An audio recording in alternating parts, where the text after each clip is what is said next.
Voilà, bienvenue pour cette sixième rencontre des histoires du dedans.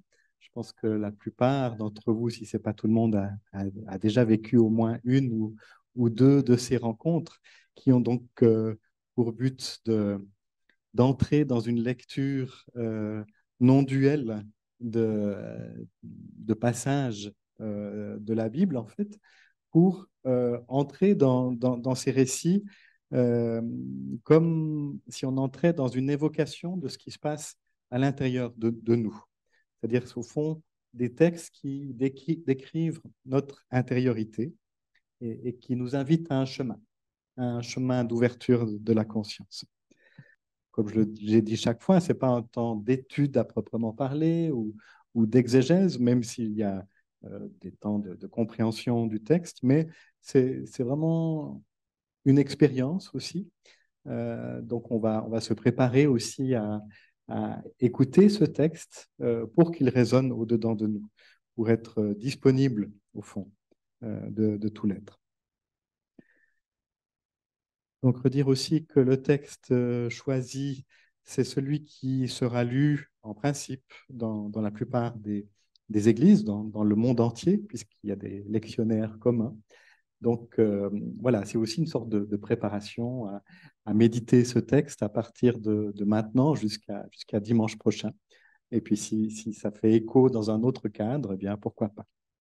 Peut-être dire aussi que ce que je vous propose comme lecture, c'est une lecture parmi d'autres. Euh, Entendre un texte qui parle comme une évocation du dedans, c'est une évocation, c'est une interprétation parmi d'autres. Il y en a d'autres, évidemment. Et puis, en fait, dès le départ, il y a eu d'autres interprétations. Il y a d'ailleurs, par exemple, quatre évangiles qui parlent tous les quatre d'une même histoire, on pourrait se dire, celle de l'apparition de Jésus sur la terre, de son vécu depuis son enfance pour certains, pour d'autres pas. Enfin bref, tous les évangiles en parlent différemment. Et donc ça indique déjà que, au fond, il y a une manière de parler de cet essentiel que voulait nous transmettre Jésus, qui peut être dit différemment suivant le contexte, suivant le lieu, suivant les personnes à qui on s'adresse. Certains évangiles s'adressent plus à une communauté juive, comme celui de Matthieu, ou judéo-chrétienne, comme on le dit parfois. Et puis, l'évangile de Luc ou celui de Jean aussi en partie s'adresse visiblement plus à des Grecs. Donc, on d'autres concepts et on voit Luc qui raconte un petit peu comment ça se passe dans la culture juive. Il va expliquer un petit peu à ses lecteurs comment ça se passe. Donc, voilà, il y a des différentes manières de faire les choses. Et je trouve que c'est intéressant aussi pour nous parce que au fond, personne n'a le dernier mot sur Jésus, sur ce qu'il a essayé de transmettre de la vérité. Il appartient à personne. La Bible même n'appartient à personne. Et le chemin qui est indiqué peut être compris de multiples manières. Donc voilà, c'est peut-être un petit rappel, peut-être que c'est quelque chose que vous connaissiez, mais un petit rappel qui me semblait nécessaire aujourd'hui. Donc, je vous invite à un temps de méditation pour entrer dans ce temps, pour se rendre vraiment disponible à, à ce temps maintenant. Un temps de méditation pour se poser dans l'endroit où on est, juste pour être là. Donc, pour ça, vérifier que votre position est bien ajustée, que vous avez le dos droit si possible. C'est pas seulement une discipline, c'est simplement pour indiquer à tout notre être que nous voulons nous rendre disponibles, que c'est maintenant un temps pour se faire disponible à l'intérieur, pas seulement aux mots, mais aussi au silence et au silence de l'être au-dedans de nous. Voilà, donc prendre conscience de son corps posé sur le sol avec peut-être une surface des contacts avec les pieds, avec les genoux, avec le bassin. Peut-être le dos repose sur le dos de la chaise. Et se prendre conscience de cette réalité-là, le fait que je suis sur cette terre avec mon corps, depuis la tête jusqu'aux pieds, en passant par la nuque, les épaules, le thorax, le ventre, les bras, les mains, le bassin, les jambes, les pieds. Je suis là, avec le corps que je suis.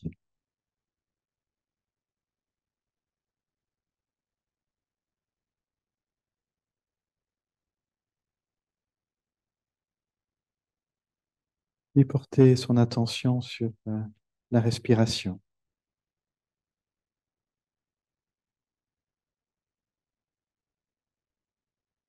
sur ce mouvement qui se fait presque tout le temps de manière inconsciente, sans que nous y prêtions attention.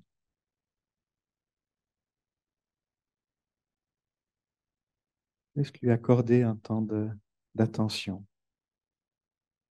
sur cet inspire et cet expire, et l'espace entre les deux.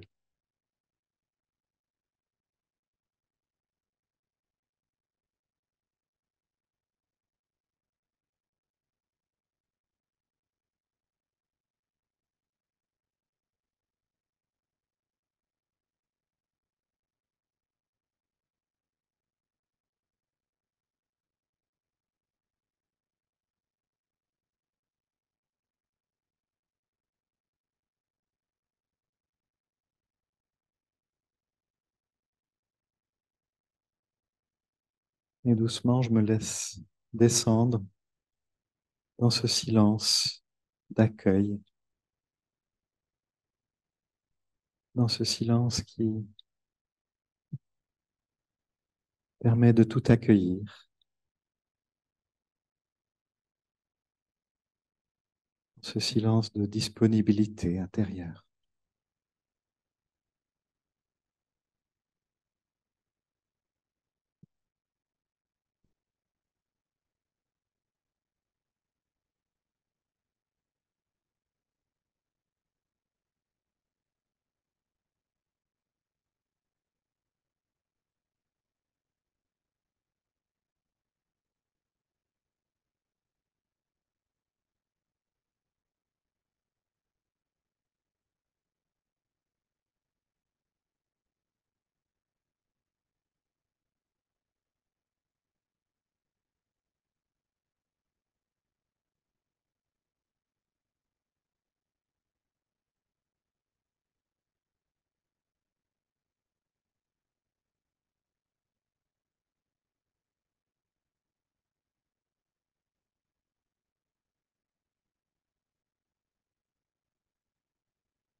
Toi qui es présence pure,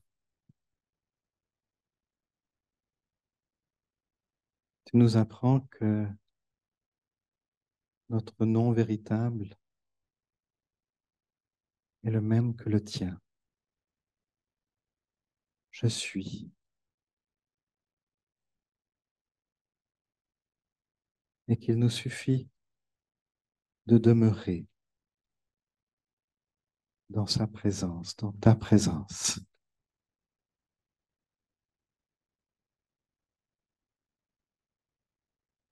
Je suis.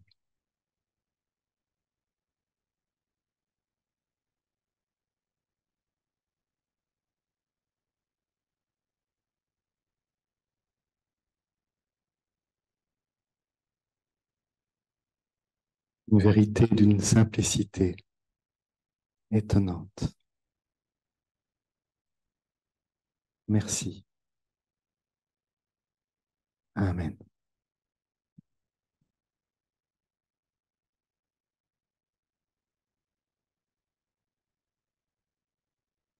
Voilà, je vous invite donc à rentrer dans ce temps de découverte de ce texte. Euh, Vous avez sur vos feuilles les différentes étapes. Je crois que cette fois-ci, je ne vais pas les redire, d'autant plus que on se trouve de nouveau avec un texte, ce n'est pas moi qui les ai choisis, donc, qui n'est pas tellement un texte narratif, mais plutôt un texte déclaratif. Enfin, c'est Jésus qui fait un discours, en fait, à ses disciples. Donc, on va rentrer quand même dans la démarche à peu près comme je l'avais prévu au départ, mais avec un certain nombre d'étapes qu'on ne pourra pas faire sur le paysage, sur les lieux, sur tout ça. Donc, où on va rentrer simplement directement dans ce que Jésus dit. Euh, donc, je vous invite à entendre une première fois ce texte et puis à directement voir comment ça résonne au-dedans, de manière, on va dire, positive ou de manière négative. Enfin, c'est peut-être pas vraiment les bons mots, de manière où il y a quelque chose qui vibre en moi, et puis peut-être de manière où il y a quelque chose qui résiste en moi. Donc, écoutez, regardez, observez ce qui se passe au-dedans, directement.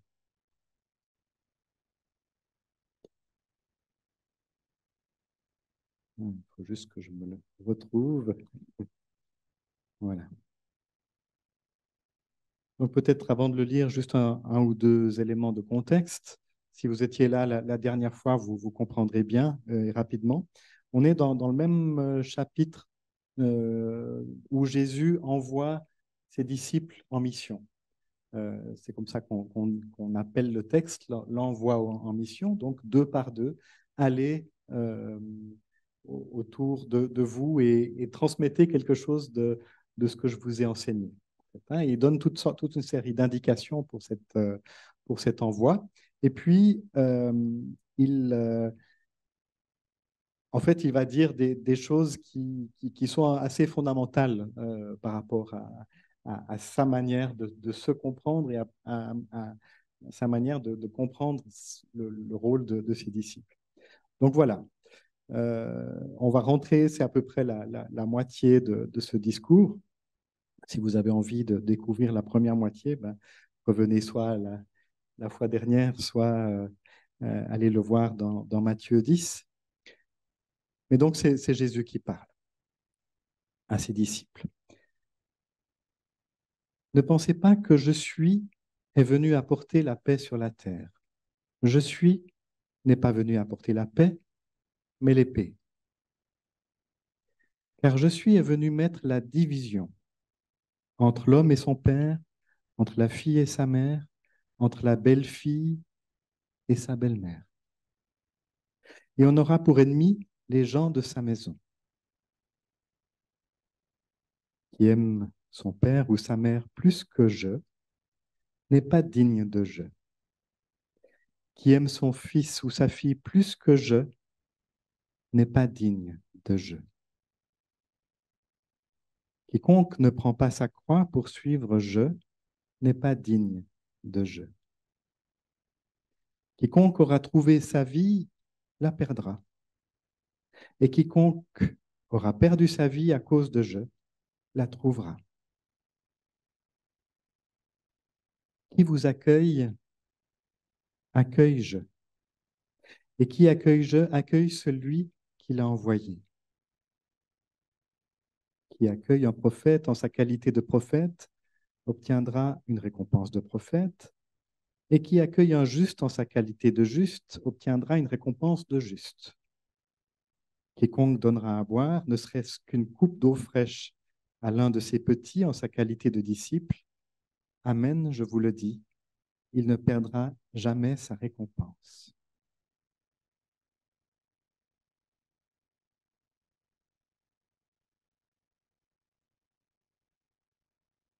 Voilà, c'est donc une traduction en grande partie qui est de mon cru.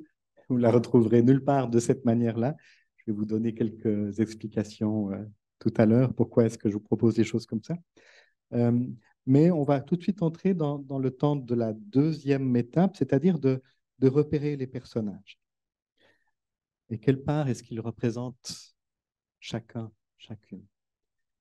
En fait, il y a beaucoup de personnages qui sont cités dans le discours de Jésus et pour cette première étape, je vous propose simplement de rentrer dans les deux personnages principaux, c'est-à-dire Jésus et ses disciples. Jésus qui parle à ses disciples. Donc, on est au premier niveau. Pour moi, Jésus, dans ce texte-là, c'est-à-dire celui qui parle, c'est bien sûr celui qui a vécu il y a 2000 ans, Jésus de Nazareth, qui a vécu durant une trentaine d'années, 30, 33 ans, paraît-il, et qui est finalement mort et dont on raconte aussi la résurrection. Enfin, voilà, c'est bien sûr ce personnage historique, mais là, je pense que le je qui parle, c'est un je qui habite Jésus et qui est plutôt le je du Christ. On pourrait dire le je du je suis. Donc c'est pour cela que dans ce texte-là, là où on voit d'habitude moi, euh, par exemple, euh, qui aime son père ou sa mère plus que moi, j'ai mis je, en fait, hein, pour faire cette distinction. Au fond, il ne parle pas à partir de son ego, à partir de son identification, il parle à partir de quelque chose de beaucoup plus large, qui fait référence au je suis de Dieu, en fait, auquel il se rattache, en fait. Hein. On y reviendra encore. Hein. Mais c'est très important parce qu'au fond, euh, ce dont parle Jésus, c'est peut-être l'essentiel de ce que nous cherchons toutes et tous au niveau de notre identité, au niveau de savoir qui nous sommes, en fait. Hein. Au fond de notre cœur, nous savons tous, intuitivement, je crois, que l'existence humaine est beaucoup plus que ce à quoi je m'identifie, ce que je vis, on va dire, à l'avant-plan de moi-même. Qu'il y a au fond quelque chose de l'existence qui est beaucoup plus profond en moi, beaucoup plus large, beaucoup plus mystérieux aussi. On pourrait dire aussi qu'il y a au fond de nous quelque chose qu'on pourrait appeler la source de notre être et que nous avons la capacité de nous y connecter. Peut-être que la plupart du temps, nous sommes plutôt à la surface de nous-mêmes. Hein. On réagit à partir de choses qui font partie de notre histoire, de ce qu'on a construit de notre identité, mais on ne réagit pas forcément à partir de la source de notre être. Mais peut-être que notre désir fondamental, c'est de pouvoir nous connecter à cette source de notre être qu'on appelle aussi le je suis essentiel, en fait. Hein. Et beaucoup de spirituels en témoignent aussi hein, de cela, avec parfois d'autres mots. Mais ils disent quelque chose comme l'expérience qu'il y a une conscience d'être comme le fond de l'océan, par exemple. C'est une des images qu'on utilise. Et à cet endroit, tout est silence, tout est présence, tout est vérité. Et on sent que quand on se place à cet endroit de notre être, c'est ce qu'on est appelé à être depuis toute éternité. Parfois, ça peut être juste fugace, hein, comme impression, juste une milliseconde. Et parfois, ça peut être quelque chose de plus long. Mais au fond, ce je suis de l'être, constitue notre identité profonde. Jung, par exemple, psychiatre, psychologue, disait par exemple que c'est l'âme habitée par le divin. Dans la Bible, l'âme, c'est plutôt la psyché, mais lui, il parlait de ces mots, habité par le divin. On pourrait dire que c'est le centre de la psyché, le, le milieu même de notre vie. On pourrait encore dire autrement, je suis, donc ce je, Christ Jésus, c'est la conscience avec un grand C, sans l'ego, c'est-à-dire sans tout ce à quoi je m'identifie très rapidement. Donc, si l'ego a une forme, un espace, un temps, est marqué par l'espace et l'histoire, en fait, le je suis ne l'est pas. Il est de toute éternité, il sera de toute éternité. Donc, il n'y a pas de thérapie pour le je suis. Il n'y a rien à changer. Il y a beaucoup de thérapies probablement à faire à d'autres niveaux de notre être, mais pas à ce niveau-là. Donc, c'est un espace de silence, de pleine présence, disent certains, qui est là, toujours au cœur de nous-mêmes. Et il peut se révéler à nous. Tout à coup, quelque chose de l'être est là, on le sent. Par exemple, parfois après un appel intérieur, après quelque chose qui se fait sentir au-dedans de nous. Voilà, on pourrait en dire beaucoup. Mais une des choses que l'on peut faire pour, quand même, pour sentir cette présence du je suis au-dedans de nous, c'est laisser la place au-dedans de notre ego, c'est-à-dire trouver des chemins, trouver des failles au-dedans de notre ego pour que l'ego ne prenne pas toute la place et que l'être puisse se révéler. Et donc, d'une certaine manière, il y a à mettre notre ego de côté, on pourrait dire. Hein. Certains disent même mourir à notre ego. Mais bon, ça c'est une grande question, parce que beaucoup pensent qu'effectivement, il faudrait le faire disparaître, mais sans notre ego, nous n'existons plus en ce monde, dans notre chair, dans notre humanité. Donc nous en avons aussi besoin. Simplement, il y a peut-être à le remettre à sa place. Donc c'est pas, la réalité, c'est pas tant qu'il y a de l'ego, il n'y a pas de je suis ou il n'y a pas d'être. Mais il s'agit plutôt d'arrêter de s'identifier complètement à lui et à toutes nos mémoires et à toute notre histoire. On pourrait dire, par exemple, je ne suis pas ce que les gens disent de moi. Je ne suis pas ma position sociale. Je ne suis pas cette migraine. Je ne suis pas cette maladie. Je ne suis pas cette tristesse. Enfin, tout ça, c'est des mots qui expriment quelque chose de nous, de ce que nous vivons, mais pas au niveau de la source de notre être. Voilà. Donc, je crois que Jésus veut nous conduire vers ce centre de l'être, vers ce je suis. Donc, j'ai fait un peu une longue introduction à propos de Jésus, mais c'est vraiment ce qui nous permettra d'entrer dans le texte, en fait, hein, ensuite. Et puis, il y a donc les disciples. Les disciples, c'est qui? C'est au fond simplement des personnes, hommes ou femmes, même si dans les évangiles, on cite principalement les hommes, en tout cas parmi les 12, mais probablement qu'il y avait aussi un certain nombre de femmes. Donc, c'est des personnes qui se sont mises à l'école du je suis, à l'école de la voix du Christ, à l'école de l'être, en fait. Hein. On pourrait dire que c'est des apprentis je suis. Et donc, ici, ils vont non seulement être apprentis, mais ils vont être envoyés comme porte-parole du je suis.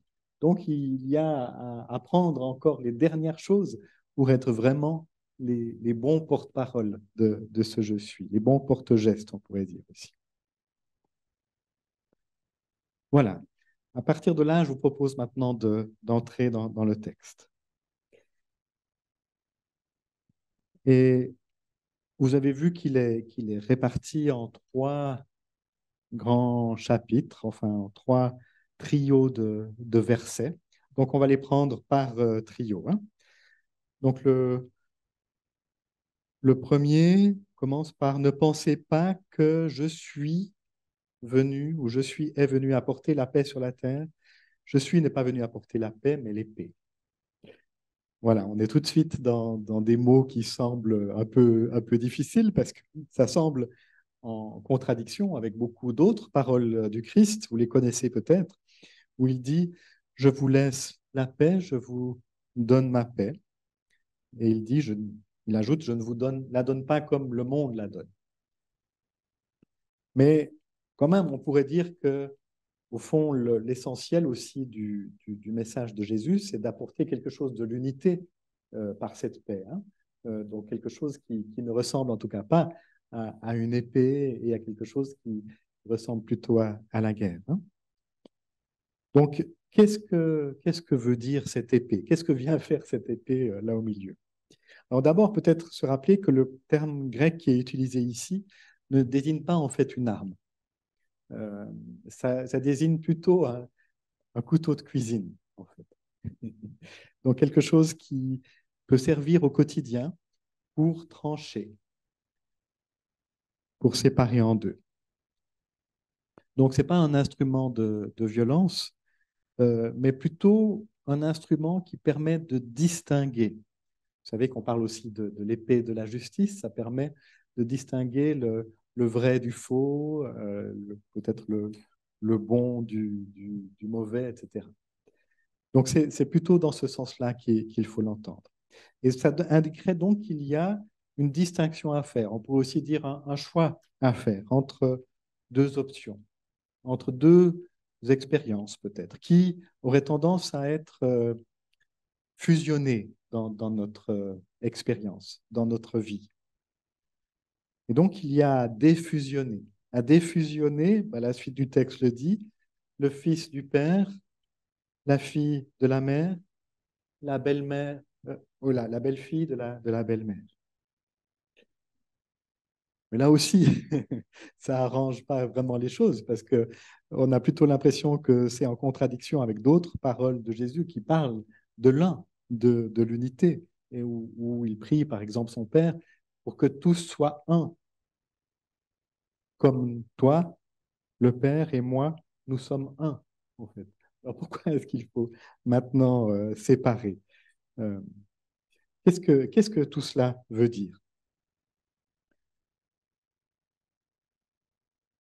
Bien, je crois il y aurait deux explications à donner qui se complètent peut-être, mais qui sont très différentes pour cette première partie du texte en tout cas. La première, on va dire qu'elle est historique. Et là, on sort un petit peu d'une lecture non duelle. On pourrait penser, en tout cas, c'est une hypothèse, que ces paroles ne sont pas celles de Jésus directement, elles sont peut-être plutôt inspirées de Jésus, mais on peut entendre derrière en particulier les chefs, les dirigeants de la première communauté chrétienne, enfin une des premières communautés chrétiennes, donc celle de Matthieu, et qu'ils ont mis au fond ces paroles dans la bouche de Jésus pour répondre à des questions qui se posaient parmi la communauté. Et parmi ces questions-là, il y avait probablement des gens qui disaient, mais au fond, comment se fait-il que maintenant que nous suivons la voie du Christ, nous avons des conflits avec nos familles? Parce que nos familles ne nous suivent pas. Nos familles ne sont pas d'accord avec nous. Donc, visiblement, suivre la voie du Christ, ça provoque de la division dans nos relations. Certaines familles sont divisées. Dans certaines familles, certains ont accepté de suivre la voie du Christ et d'autres pas. Donc, il y a des conflits entre père et fils, mère et fille, belle-mère et belle-fille. Et puis même, on peut imaginer que les membres qui étaient vraiment restés juifs sans devenir chrétiens ont été obligés même de signaler parfois aux autorités le fait que aux autorités juives que certains membres de leur famille n'étaient plus juifs comme eux l'étaient. Donc ça a dû être extrêmement violent d'une certaine manière. Donc la question, comment se fait-il qu'au fond, ce chemin que nous suivons nous apporte de la violence? Alors la réponse de ce texte est de dire, ben oui, c'est effectivement, ce qui se passe. C'est, entre guillemets, normal. Voilà, ça c'est une première explication. Une deuxième explication, plus reliée au je suis. Pour que le je suis puisse se déployer en nous-mêmes, il y a probablement chez chacun, chacune, un travail à faire par rapport à son ascendance, par rapport à son identification, en particulier à sa famille, mais pas seulement à ses parents, père-mère ou belle-mère, mais on pourrait parler de beaucoup de générations, en fait. Il y a une importance à comprendre qu'au fond, je ne suis pas que le fils, la fille de mes parents. Je ne suis pas que euh, le produit de mes gènes, en fait. Hein. Je ne suis pas que ce que je crois être à la surface de mon être. Je ne suis pas que le produit de mon histoire, de mes mémoires. Je suis bien plus que cela. Et le je suis est à distinguer, au fond, de toutes ces identifications. Il faut que le couteau du je suis fasse ce travail de séparation intérieure. Parce que si je continue à m'identifier à mon ascendance humaine, à mon identité, on va dire, relative, je ne pourrai pas accueillir en moi une autre identité, celle qui est absolue, l'identité du je suis d'éternité. Voilà, donc à un moment donné, il faut oser me séparer de tout ce qui me retient, de tout ce qui m'entrave, de tout ce qui m'empêche d'aller vers le je suis dans mon histoire personnelle. Je ne suis pas que le fils de mes parents, de ma famille, je ne suis pas que le produit de mes gènes, encore une fois. Donc on pourrait aussi dire c'est une coupure entre la logique humaine de mes identifications et la logique, donc, qui est une logique du monde, et celle du royaume.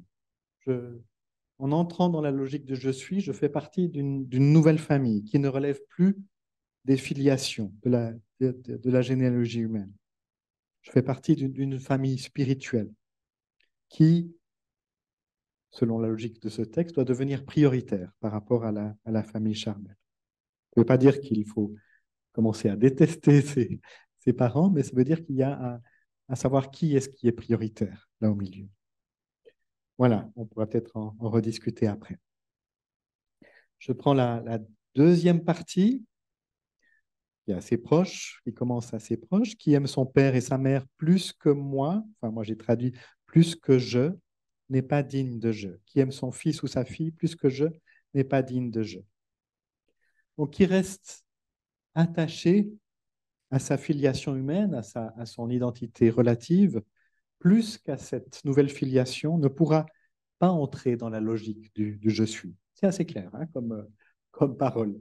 Ce n'est pas du moitié-moitié, c'est soit l'un, soit l'autre, en fait. Hein. Donc, l'attachement à nos proches ne doit pas nous empêcher ou entraver notre amour de l'infini. Les réalités relatives, bien présentes, et qu'il ne s'agit pas de faire disparaître, ne doivent pas occulter la réalité de l'absolu.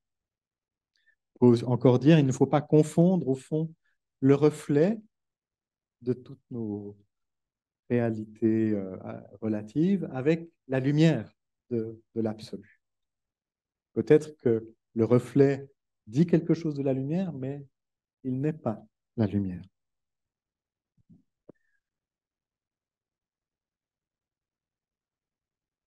Comme on dit, ne pas laisser notre amour s'arrêter à ceux qu'on aime ou qu'on est censé aimer, mais cultiver un amour qui est plus large, plus grand que l'évangile que le Christ appelle l'agapé. Une qualité d'amour qui ne s'arrête pas à mes proches, qui s'ouvre à tout le créé. Et là, j'aimerais citer une phrase de Jean-Yves Leloup qui dit: quand on est disciple de l'amour absolu ou de l'infini réel, on doit se garder libre à l'égard de nos attachements les plus légitimes. Ça me semble un bon résumé. Quand on est disciple de l'amour absolu ou de l'infini réel, on doit se garder libre à l'égard de nos attachements les plus légitimes. Quiconque ne prend pas sa croix pour suivre je n'est pas digne de je. Alors ça, c'est une phrase très, très célèbre, hein, prendre sa croix. Euh, et on en a fait des interprétations bien sacrificielles. Donc là, je crois qu'il faut vraiment s'en distancer, c'est-à-dire que prendre sa croix, ce qui est devenu une expression hein, dans le langage courant, c'est pas se sacrifier, c'est pas supporter notre destin humain avec tout ce qu'il signifie d'épreuves, de difficultés, et puis aller comme un agneau, comme un mouton à la boucherie. En fait, hein. C'est pas, ou encore pire, c'est pas accepter euh, l'épreuve que Dieu nous envoie, en fait, hein, et l'accepter avec abnégation, c'est possible.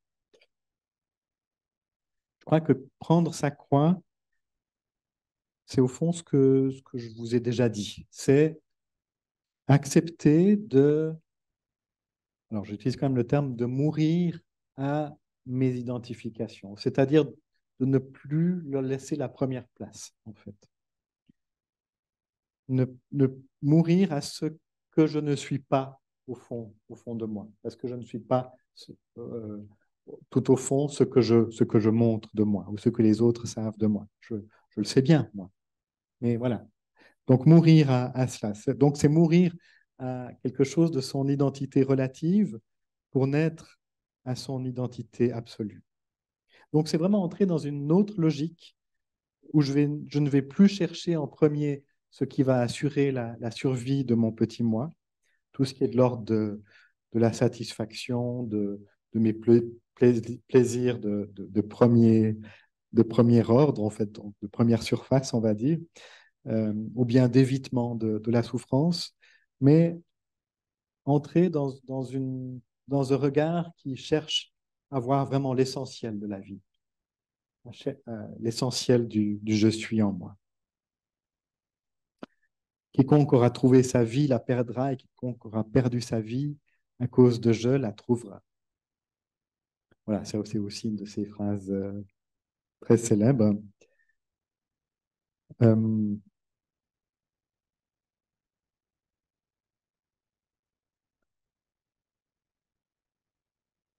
ah ben c'est intéressant parce que sur mes notes, c'était tellement évident pour moi que je ne l'ai pas développé. Voilà. Donc, bah, c'est encore la même chose. Hein. Très souvent, on entend que gagner sa vie ou réussir sa vie, je vais le faire un petit peu de manière caricaturale, hein, c'est avoir une voiture, une maison, des enfants, un chien, une piscine, une villa, etc. Euh, Toutes choses qui, en fait, disparaîtront un jour ou l'autre. Donc, voilà, c'est tout simple. Quiconque aura trouvé ou réussi sa vie, bah, perdra tout ce qu'il aura gagné de cette manière-là. Mais quiconque met au fond son cœur et son je suis dans quelque chose de beaucoup plus essentiel, le, avec l'impression peut-être de perdre sa vie, c'est-à-dire de ne pas avoir tout ce qu'on a d'habitude quand on réussit sa vie, euh, en fait, aura investi dans l'essentiel. Et cet essentiel, c'est ce qui ne disparaît pas. Donc, qui aura perdu sa vie à cause de je, c'est-à-dire en s'investissant totalement dans cette quête du je suis, euh, ne pourra plus jamais rien perdre, en fait, puisqu'il aura tout gagné, en fait, pour cette vie et pour l'éternité. Voilà. Et puis ensuite, la troisième et dernière partie, qui vous accueille, accueille je. Et qui accueille je, accueille celui qu'il a envoyé.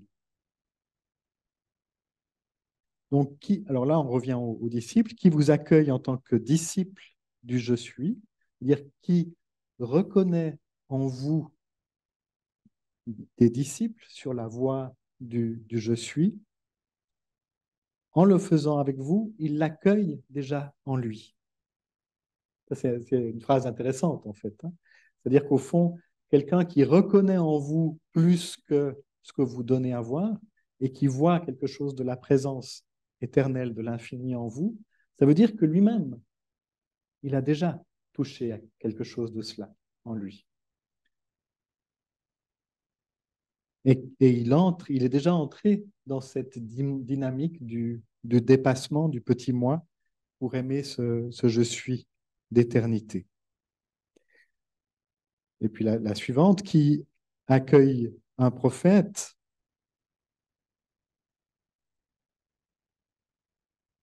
en sa qualité de prophète, obtiendra une récompense de prophète.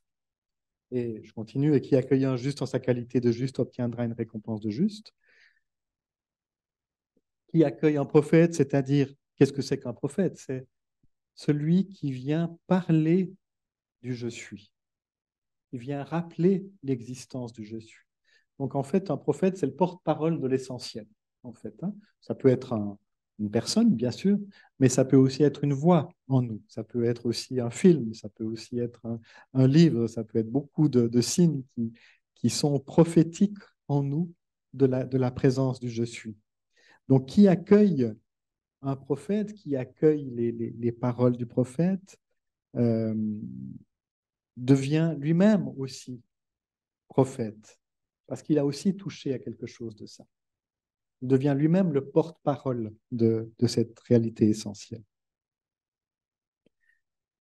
Et qui accueille un juste, et là, un juste, c'est pas dans ce contexte-là, en tout cas celui qui a résisté à l'oppression, les justes de la Deuxième Guerre mondiale, par exemple. Je ne pense pas qu'il s'agit de ça. Il ne s'agit pas non plus d'un juste d'un point de vue moral, mais c'est plutôt celui qui vit sa vie avec justesse, au sens qu'il ajuste son existence à l'essentiel. C'est cela être juste. C'est ajuster son existence au je suis, à l'essentiel, en fait. Eh bien, celui qui accueille un juste en sa qualité de juste, c'est-à-dire qu'il le reconnaît comme la personne qui a ajusté son existence, obtiendra une récompense de juste, c'est-à-dire deviendra lui-même porteur et de cette identité de juste, enfin, aura ajusté ça.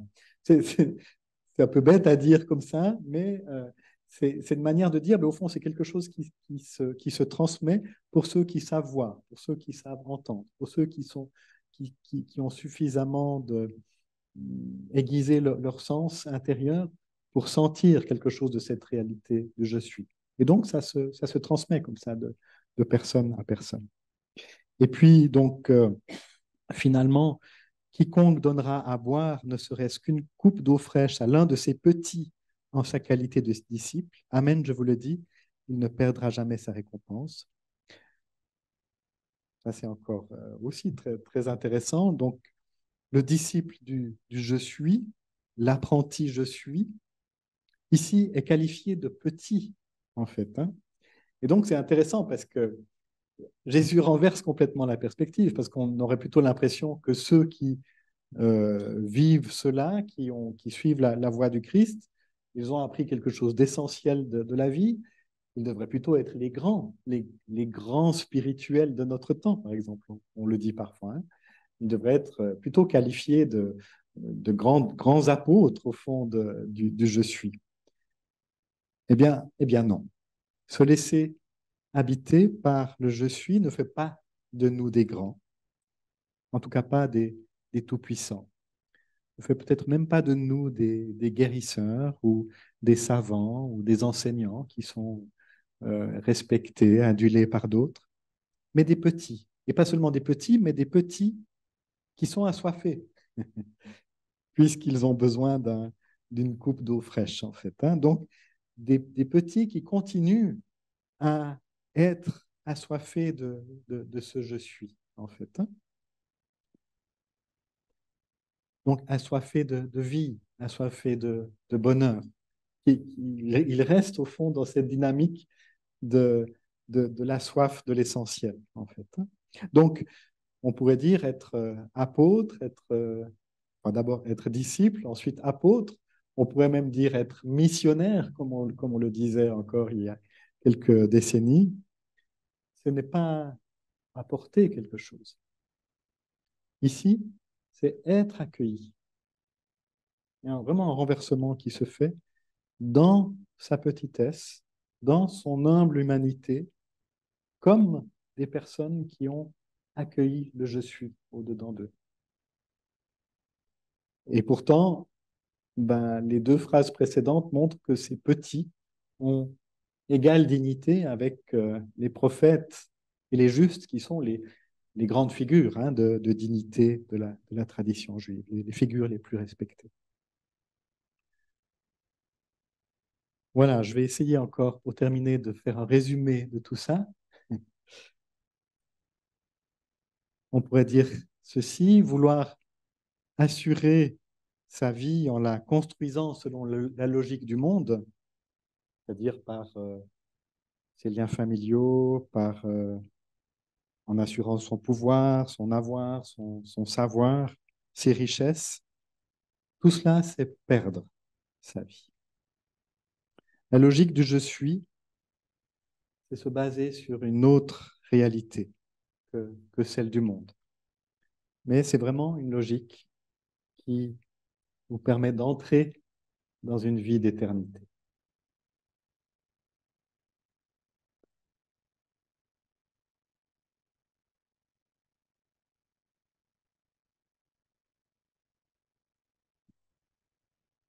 Voilà, je vous invite à un temps de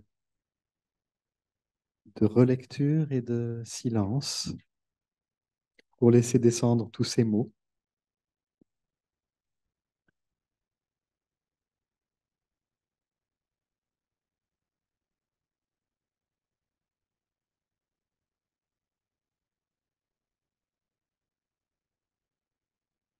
Ne pensez pas que je suis est venu apporter la paix sur la terre. Je suis n'est pas venu apporter la paix, mais l'épée. Car je suis est venu mettre la division entre l'homme et son père, entre la fille et sa mère, entre la belle-fille et sa belle-mère. Et on aura pour ennemis les gens de sa maison.